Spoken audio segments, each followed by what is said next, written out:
I'm divorcing you, you fool. My husband shouted over the phone just as I had returned from a business trip. I've put up with you so much until now, but I've reached my breaking point. If you don't want a divorce, apologize now. Understand? Yeah, I got it. But instead of heading to where my husband was, at my in-laws' place, I went somewhere else. My name is Sophie, 28 years old. I married my husband David, who was 2 years my senior, 3 years ago. To put it bluntly, my husband is the son of my company's future CEO. I originally worked for a different company, but after marrying David, I changed jobs. Since then, I've been working hard as an employee at my husband's company, preparing to become the next CEO's wife. He hesitated about me working at the same company, but there was no arguing with an order from the current CEO, his father. My work is demanding, and long business trips are the norm. We've been waiting to have a child, but the environment is just not relaxed enough to allow for a leisurely pregnancy. Lately, the relationship with my husband has been less than stellar. In fact, it's been deteriorating. We're both too busy, and we often end up arguing over trivial matters. Just the other day, my husband yelled at me as I was about to leave for work. Hey, Sophie, why didn't you wake me up at the time I told you? I did wake you up several times, David. You yelled at me not to disturb you and that you'd wake up on your own, so I just went and prepared breakfast. What? I never said anything like that. Stop lying. I'm not lying. I tried to wake you up at least 20 times, and your alarm was blaring the whole time. You can't imagine what's going to happen if I'm late today. I'll get chewed out by my dad again. Why do I have to be the one who gets yelled at when it's his fault for not waking up? I initially tolerated my husband's irrational scolding, but I finally began to push back. Because of this, we had a huge fight recently where he declared, I want a divorce. Since our in-laws intervened, we were saved from such a major incident. Nevertheless, I was increasingly getting fed up with him throwing around the word divorce at every little issue. One day, while I was preparing for a business trip, my husband approached me with a sullen expression. Hey, Sophie, you're off on another trip, huh? Seemingly dissatisfied with my frequent business trips, my husband always derides them as trips. I responded, exasperated. It's not a trip. It's a business trip. Why do you keep making me repeat the same thing? Must be nice always going on trips and neglecting the housework. You're probably just going sightseeing after pushing all the house chores on me, right? Listen, that's enough. This is for your company, you know. Why can't you just accept that it's a business trip? I can't imagine how it's like to be a rookie like you going on a business trip, being so useful. It's pretty much just like a trip. What the hell is wrong with you? Can't you tell the difference between a trip and a business trip? Well, it's the truth, isn't it? You say I'm dumping the house chores on you, but you've never done anything around the house when I'm away on a business trip. When I'm not around, my husband only ever orders takeout, leaves the laundry piled up, and doesn't even take out the garbage. Despite doing nothing, his attitude gives me so much stress. Even the divorce drama last time was all because of his personality. Even though we both work and spend the same amount of time on our jobs, all the housework is left to me. On top of that, he acts all superior and domineering, which I couldn't stand. Trying to discuss it with him is pointless, as he never admits to any fault on his part. Instead, he always turns it around and blames me. As I continued preparing for my business trip in silence, my husband started yelling at me again. For heaven's sakes, the future CEO's wife shouldn't be so casually taking business trips. If you're not firm like me, the other employees will walk all over you. Exactly, because I'm becoming the future CEO's wife, right? I have to learn the job and I need to meet with various clients. That's why I'm working so hard like this. First of all, We can live this good life because I'm the son of the CEO, right? You should listen to me more since it's thanks to me. What are you talking about? The company is doing well because of the employees who work, isn't it? Instead of acting high and mighty just because you're the CEO's son, you should work harder. To such words, my husband's face turned beet red and shouted, "What did you say? What do you mean by work harder?" The other day, I heard the other employees gossiping, you know. They said you always push overtime and bothersome tasks onto others and constantly complain. What? Who said that? I'll fire them on the spot. That's not the point. How can you not see that you're the one at fault? How can you not understand that you're sullying your father's name? My husband's eyes widened in anger, and he roughly pulled my bangs. Don't get too full of yourself. After all, who do you think got you this job at this company, huh? Ouch! Let go! You're able to work at this prestigious company because you married me. Got it? Refuse the business trip. I won't allow you to neglect the home for a business trip. I've said it many times. It can't be helped. It's for work. Shut up. Don't talk back. You married me, so you should just quietly listen to what I say. Suddenly, his hand released my hair, causing me to fall back on my butt due to the recoil. If this argument continues, I might lead to another divorce scare. I forcibly drove my ranting husband out of the room and prepared for my business trip. When I return, I'll have to take care of a week's worth of housework piled up by my husband. I bet the floor will be littered with clothes again, and the trash won't be taken out. With that thought, I felt tired even before the business trip. The next day, as planned, I went on the business trip. I performed my duties diligently without mixing personal feelings into my work. When I returned home after a week, the scene I couldn't believe was spread out before me. I'm home, eh? As far as the eye could see, the house was spotless, not a speck of dust in sight.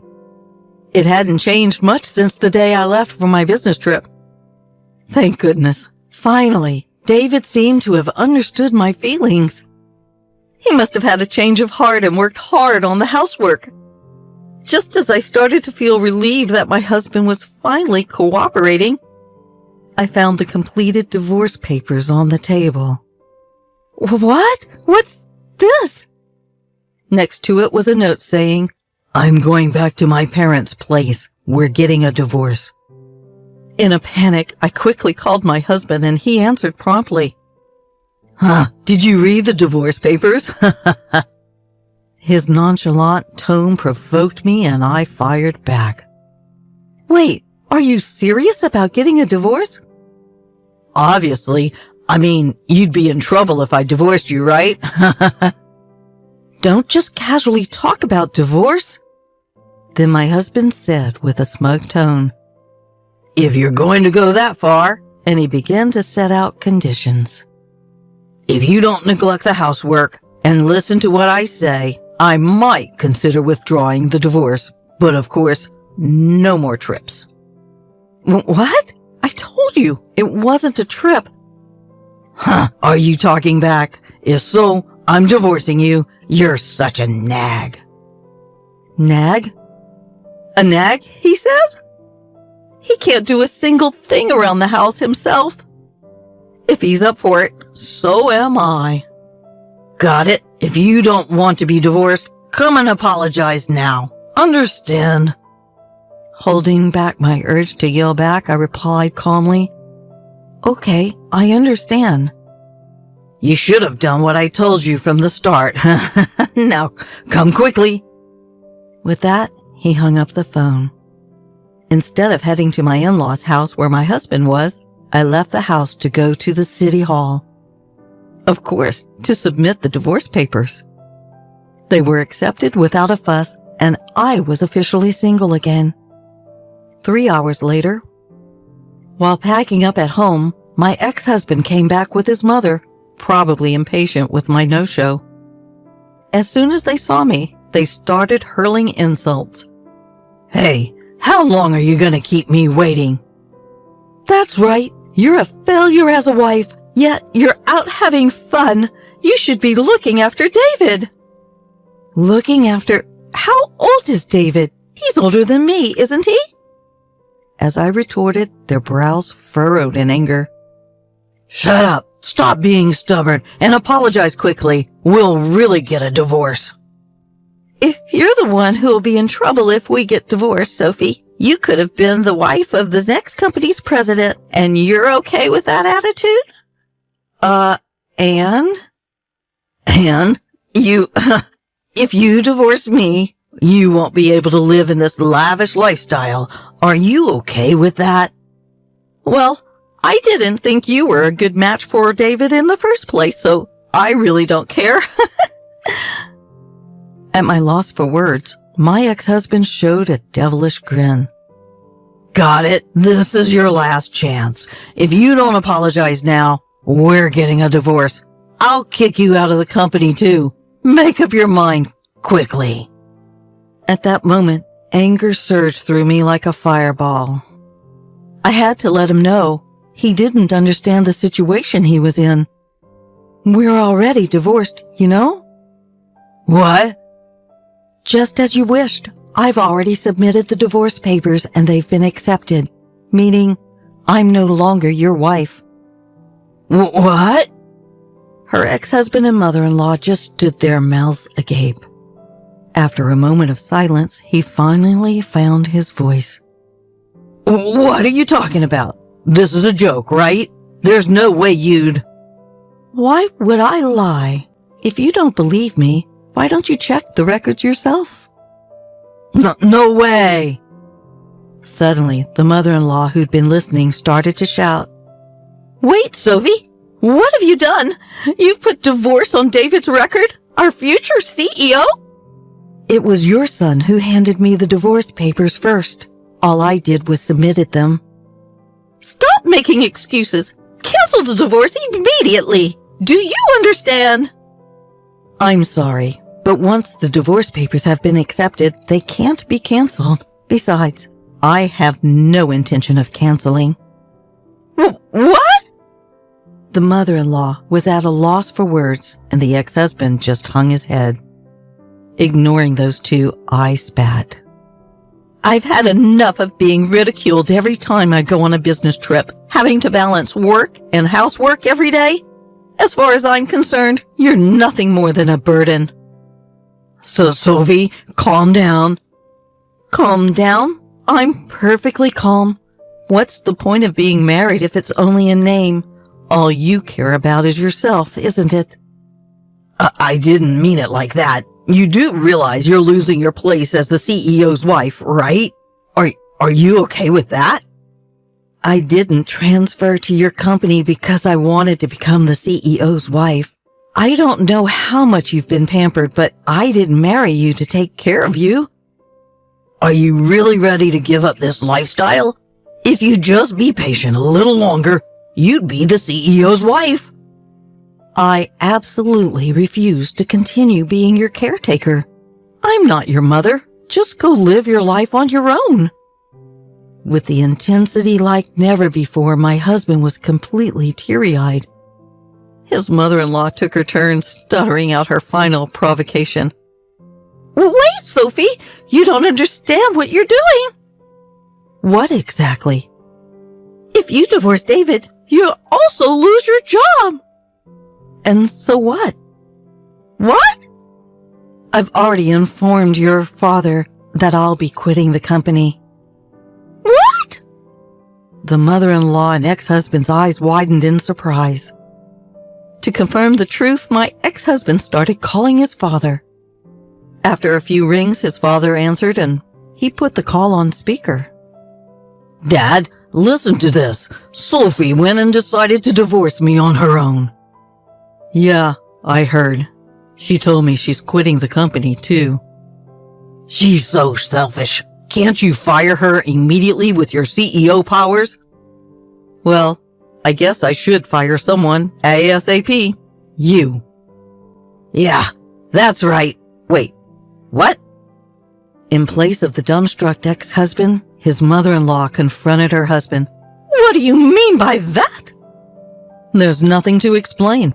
David's a nuisance who contributes nothing to the company. I'm disappointed in your work ethic. Wait, what? How can you suddenly say that about our son? Keep quiet. The father-in-law strongly rebuked his wife. David, your work performance is poor. You use the company's supplies without permission. You casually make advances to female employees. You complain about the company cafeteria. You're just no good. Do you think I don't know that you're being called incompetent by your subordinates? No, that's not true. It can't be. I can't cover for you any longer, even if you are my son. You understand this, right? Being the boss's son doesn't make the company a sweet ride. But that doesn't mean you have to fire me. The only thing I can commend you for is marrying a capable wife. Sophie will continue to work for the company, but you're fired, David. At his father's words, my ex-husband's eyes widened in shock. Unfazed by his reaction, the father-in-law continued. Unlike you, Sophie is meticulous in her work and brings in a lot of contracts. She's highly regarded by our clients. There are many companies that have contracted with us because of her. Sophie? But she was just assigned to business trips because she's new. Don't be ridiculous. We trusted Sophie, so we sent her on more business trips.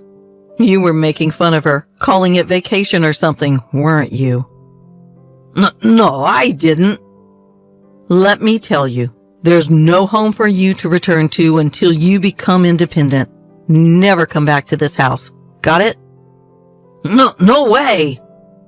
And so, my ex-husband was disowned by his father-in-law, lost his job, and couldn't even return to his parents' home. When his mother tried to protect her son, his father told his wife, "It's because you spoil him," and was also given a divorce notice. The two of them used up their savings to start living in an apartment, but they have been unable to find work, and their unemployment continues. I still get messages from my ex-husband. Sophie, I was wrong. I won't make fun of you anymore. I promise to take care of myself, so please come back. I can't take it anymore. Help me. He was so persistent that I finally blocked his number. I shouldn't have to deal with that mama's boy anymore. On the other hand, I'm still working hard under my father-in-law, who is the CEO. Now I have my own subordinates, and I'm spending fulfilling days. It's really good that my father-in-law is an understanding manager. From now on, I want to strive towards my goals without being trapped in meaningless family relationships.